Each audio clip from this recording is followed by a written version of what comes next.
ஐயனார் துணை சீரியல்ல இப்ப ரிசப்ஷனுக்கு ட்ரெஸ் எல்லாம் எடுத்து முடிச்சதுக்கு அப்புறம் ஒரு 5 ஸ்டார் ஹோட்டல்ல வந்து சாப்பிட உட்கார்ந்துருக்காங்க இல்லையா? அங்கேயும் வந்து பார்த்தீங்கன்னா, நம்ம சேரன், சோழன், பல்லவன் இவங்க எல்லாத்தையுமே அவமானப்படுத்துறதிலேயே இருக்கிறாங்க நம்ம நிலாவோட ஃபேமிலி. ஸோ காச பத்தி நீங்க கவலைப்படாதீங்க. நான் தானே கட்டப்போறேன் அப்படிங்கிற மாதிரி சொல்லிக்கிட்டு இருக்கிறாங்க. இப்ப அவங்க ஆர்டர் பண்றது எல்லாமே வந்து பார்த்தீங்கன்னா, வெளிநாட்டு சமையலா இருக்கு. ஆனா, இவுங்க வந்து பாத்தீங்கன்னா, என்ன செய்றதுன்னே தெரியாம முழிச்சுக்கிட்டு இருக்கிறாங்க. அப்ப நிலாவே வந்து பாத்தீங்கன்னா, லோக்கல் கடையில ஆர்டர் பண்ற மாதிரி மட்டனு, லாலிபாப்பு அப்படின்னு சொல்லி ஆர்டர் பண்ணிக்கிட்டு இருக்கிறாங்க. நிலாவே ஆர்டர் பண்ணிட்டா, இதுக்கப்புறம் நம்ம என்னத்துக்கு கவலைப்பட்டுக்கிட்டு அப்படின்னு சொல்லிட்டு, அவங்களும் வந்து பாத்தீங்கன்னா, மட்டன் பிரியாணி அப்படின்னு சொல்லி லோக்கல் ஐட்டமாவே ஆர்டர் பண்ணி சாப்பிட்டுக்கிட்டு இருக்கிறாங்க.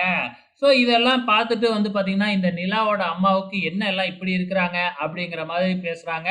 அது மட்டும் இல்ல, நிலா அவங்களோட சேர்ந்து ஷேர் பண்ணி ஒருத்தருக்கு ஒருத்தர் ஷேர் பண்ணி சாப்பிடுறதும் நிலாவோட அம்மாவுக்கு பிடிக்கவே இல்ல.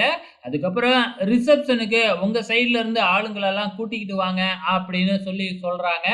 ஏற்கனவே தான் நாங்க ரிசப்ஷன் வச்சுட்டோமே. மறுபடியும் எங்களுக்கு ரிசப்ஷன் போய் எப்படி எங்க ஆளுங்களெல்லாம் கூப்பிடுறது அப்படிங்கிற மாதிரி சோழன் சொல்ல, இல்லனாலும் கொஞ்சம் பேர் வேணும்ல அப்படின்னு கேட்க, சரிங்க எங்க சைட்ல இருந்து ஒரு 10 பேர ரிலேட்டிவா கூட்டிக்கிட்டு வரோம் அப்படின்னு சேரன் சொல்லிடுறாப்ல. ஸோ இதுக்கப்புறம் சாப்பிட்டுட்டு போயிட்டாங்க.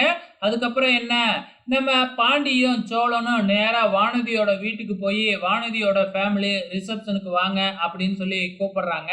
இதனால வானதிக்கு பயங்கரமான சந்தோஷம். கனவு உலகத்துல மிதக்குறாங்க.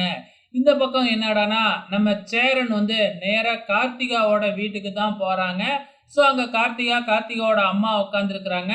அவங்களுக்குள்ள என்ன பிரச்சனை? அவங்களுக்குள்ள இல்ல, அந்த ஃபேமிலிக்கு என்ன பிரச்சனை அப்படிங்கிறது தெரியல. மேபி கார்த்திகாவோட வாழ்க்கை காலி அப்படின்னு நினைக்கிறேன். ஸோ என்ன பிரச்சனைன்னு தெரியல கார்த்திகாவோட வாழ்க்கையில. ஸோ அவங்க 2 பேரும் சோகமா உட்கார்ந்துருக்கிறாங்க. சேரன் போய் கூப்பிடுறப்ப கூட பெருசா எதுவும் வந்து பார்த்தீங்கன்னா, அவங்க ரியாக்ட் பண்ணவே இல்ல. வரோம் அப்படின்னு மட்டும் தான் சொல்றாங்க. சேரனுக்கு ஏதோ ஒரு சந்தேகம் வந்துகிட்டே தான் இருக்கு. ஸோ கடைசியா ரிசப்ஷனுக்காக இங்க எல்லாருமே புறப்பட்டுக்கிட்டு இருக்கிறாங்க. வெயிட் பண்ணி பார்க்கலாம் நாளைக்கு என்ன நடக்க போகுதுன்னு.